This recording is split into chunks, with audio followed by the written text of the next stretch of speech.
All right. Thank you very much for staying with us. You're watching New Day, and this is TV3. And for this segment on New Day, we'll talk about the issues of migrations. And I'm sure you are very aware that migration is an issue not only to Ghana, but to the rest of the world. It's a global issue. And every year, lots of young people risk their lives to try and get to the other side, thinking and hoping that there's a lot of greener pastures on the other side. But we'll look into the discussion this morning and try and understand why people do that, the impact of migration on development, and for those who decide to come back into the society or come back into their home countries, what is done for them to ensure that they are well integrated into the system so that they can also contribute to development in the nation.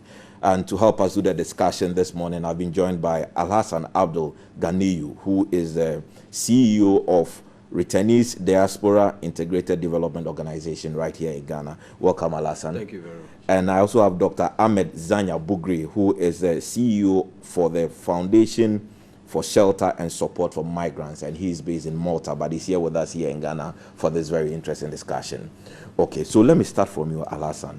So there's the conversation that people risk their lives and they get overseas, expecting to get greener pastures. So they get there and they realize that it is not as green as we had anticipated or dreamt of. Now they come back into Ghana. For your organization and for what it is you do, what are the ways you help people like that integrate themselves into society to contribute to development in society? Yes. When people know the danger involved in the Mediterranean, people know the danger involved going across the deserts, but are still willing to risk their lives to get to where they want to get to for economic reasons, for whatever reason, then it will be safe to assume that they are fleeing conditions that they feel that is not conducive for humans to live. So these issues with reintegration comes in when we notice that it has security implications, because you don't know what the person had gone out there to learn. You know, so in trying to get this together, it starts with, you know, psychology, like, you know, psyching the person's attention to get to really be at home, to feel like he's part of the society first before you can even get into the nitty-gritty of how he will live, the economic distance. It has more of psychological implications than what we look at it to be. Yes, there's the need for people to be empowered economically, but there's the need for them to also feel the sense of belongingness after they have returned. Okay. You know, so what we do at Radio is to, apart from encouraging people to get back home with their expertise, with innovations and entrepreneurship, we look at how they can be part of the society. You know, so reintegration is one of our core values at Radio. Reintegration, and this goes a long way to encourage people to come back home voluntarily. Okay. You'll be surprised to know that once we are dealing with people who have come back home and they are living in the communities, we are now getting to discover more people who are not even as assumed that they have gone and they are suffering and that's why they had come back. No.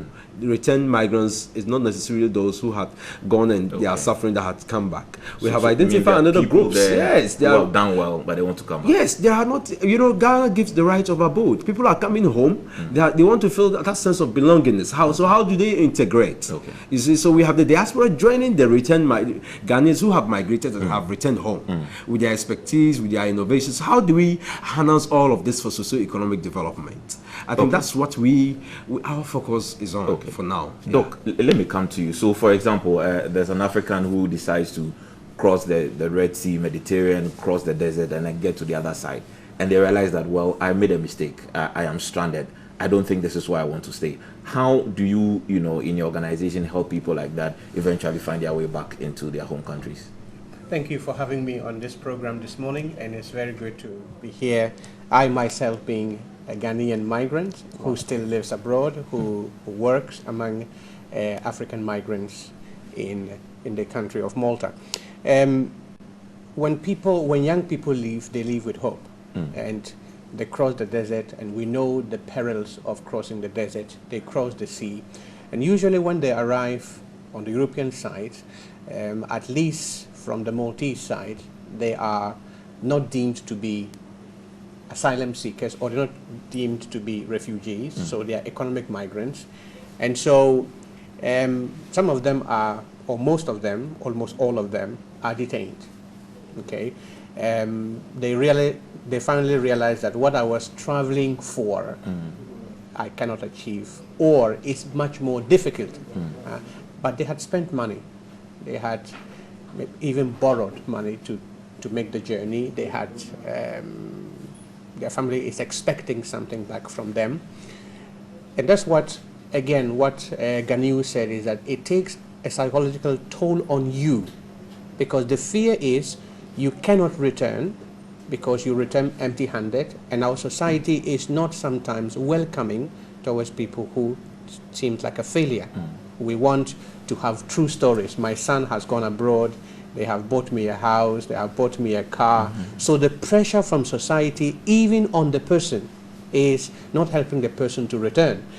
The laws on the European side also is not recognizing the person and giving the person the legal right to be able to integrate, because the person is seen as an economic migrant, and so the person faces deportation, or if not now, but even in the future. So you find a person who becomes almost stateless. And what is important is that most people change their nationalities. So a Ghanaian, because you know that Ghana is a safe country, will declare that he's from Niger, or he's from Mali, or he's from... So the identity of the person becomes very difficult, and the person lives in a lie. And what we do as an organization, we used to be one of the main organizations that runs a refugee center. So we provide a reception. And again, we try to get the person to understand that all is not lost. But you have an opportunity, and that opportunity is education. Because we believe that migration is a tool for development.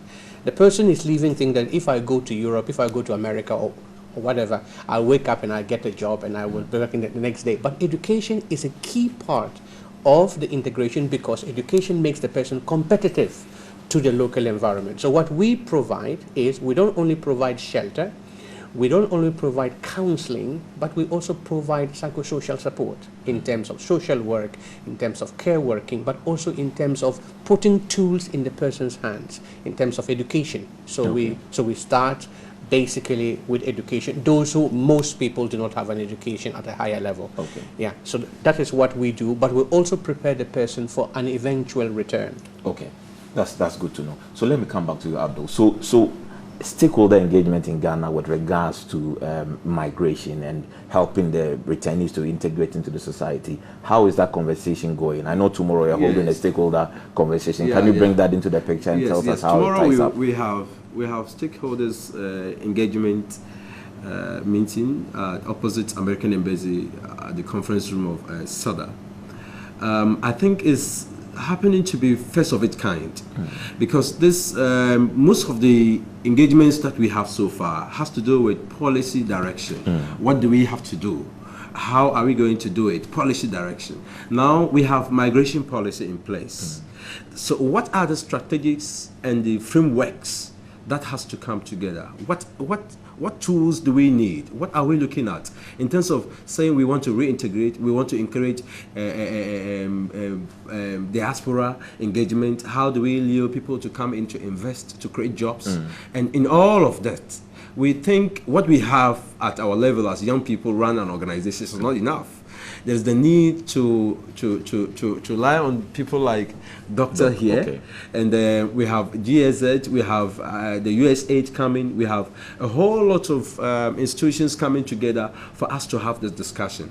And I think we as young people, we pride ourselves to have to put this together, because it's an issue people really don't want to have attention. It's a difficult area. So just tell me one major thing you want to achieve from that engagement. Yes, we are looking at how migration can work for Ghana, for Africa. People are beginning, like Doctor was saying, people who move out from this country don't want to be called Ghanaians, because why are you living? Ghanaians, we over-romanticize our resources, and we make it look like we don't have any problems. So the world sees us as such. But people are fleeing away from the silent human rights crisis of biting poverty. You understand? So they go on this, Yeah. And we sit back and we say, oh, there is no problem. And people are migrating. They don't want to identify themselves as Ghanaians. So I was asking Doc last night, Doc, so how do they know that they are Ghanaians? Doc said, oh, why? They know where they call. They call Ghana. Yeah. They know where their money comes every month. Things. You understand? And you can see a chunk of the Ghanaian youth out there. Okay. So tomorrow will be a very important day. Tomorrow is a very important day because we are looking at how those stakeholders together, what are the things that we think we can do to promote that skill set? What are we looking at? And all of these things just to, in promoting migration and how migration can work for Africa. And if you, just to add to it, you see people are not looking at something. Ghana becoming a hub of migrants. Right. You see, you have Nigerians coming through. We have Senegalese and African coming through because Ghana is relatively peaceful. People want to do business here. Yeah. How are we harnessing that resources? Okay. So from your point of view, we can always work with integrating them to promote the development you of understand? Ghana. And we also be looking at the internal migration, interregional migration within Africa, within Ghana itself. All right. You can look at, you'll be surprised to know that northern region constitutes just a little of migrants coming through to the south or other areas where they think they can find better livelihood. We have people from eastern region. There's more. Yes, there are lots more. We know just not just in the local let me international bring migration. Doc into the conversation. Doc, so assuming there's somebody watching us, maybe on YouTube or on Facebook or whatever it is, and the person realizes that, look, I made a mistake, I want to come back to Ghana. What would be your advice to people like that? Well, what we do is that we try to promote return in terms of asking persons not to be afraid to come forward to say, I want to go back. In fact, there are many situations where the person's coming back home is better because the person has acquired knowledge, even traveling, the experience of traveling itself, the experience of living in a different culture, the experience, the resilience of the person, facing all obstacles in terms of discrimination and whatever. So what I want to encourage people to say is that don't be afraid to come back home. Okay. Because there are many instances where your coming back home is actually the beginning of your own self-resilience and empowerment. However, we need to also provide opportunities for these young people who could not make it, like some of us did, to come back. And that is where we also believe in assisted voluntary return, not in terms of the way that I will give you money to go back, in terms of buying you, but I think it's also in terms of training the person. So we look at skills training. Many people who have traveled abroad have had to work like tile layers, plasterers, and they are very, very skilled persons in that. However, they don't have certification because they learned the job as they went. So what we have done, what our foundation has done is that we have set up a program where we actually certify these programs and we send them through, technical training and 6 weeks, 6 months, but also we convince the EU to give the person a package, a financial package, or in terms of tools. And this is where Ganu and his team are very, very important because to have people on the ground who are going to receive these people back and to give them a sense of belonging, you are welcome back home. And this is where our society have to learn that abroad is not what people think it is. I see. Ghana can be better.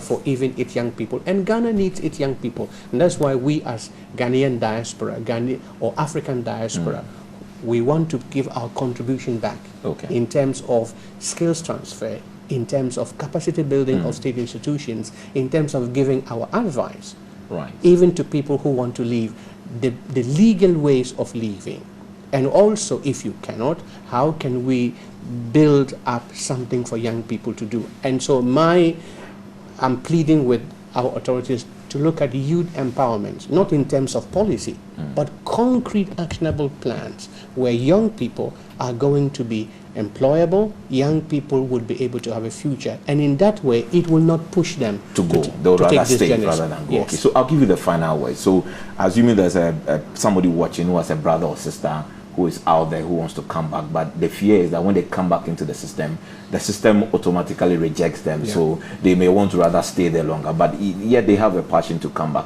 your organization helps in reintegration. What's your word of advice or comfort for people like that to spread to their relatives out there that, look, if you want to come back, this is the time to come back? Yes, we are not saying migration is bad. Nobody says migration. I think if you look at the establishment of USA, if you look at the establishment of other regions, other big countries like Canada, it is as a result of the European migration. So migration works. Migration is resourceful, but what we are discouraging is undocumented. I don't want to use the word illegal because nobody is an illegal human. Undocumented migration. Or irregular. You understand? Irregular migration is what we are saying. It's not good. If you want to travel, you can travel. So you come back home, learn a skill. The Europeans will need you. They will need your service. You see footballers who cannot even express good English. They need them. They need, because we are resourceful. So the only way you can do this is to make yourself very useful, even in your country of origin. That way, your encouragement is that when they come home, you help them to. You understand? Let's see how we can develop ourselves in terms of skills, in terms of entrepreneurship. Then we can travel anywhere we want to go. You make very good points, and I'm sure tomorrow we wish you well in your engagement. I'm sure we'll meet again to talk about the success of that engagement. So thank you very much.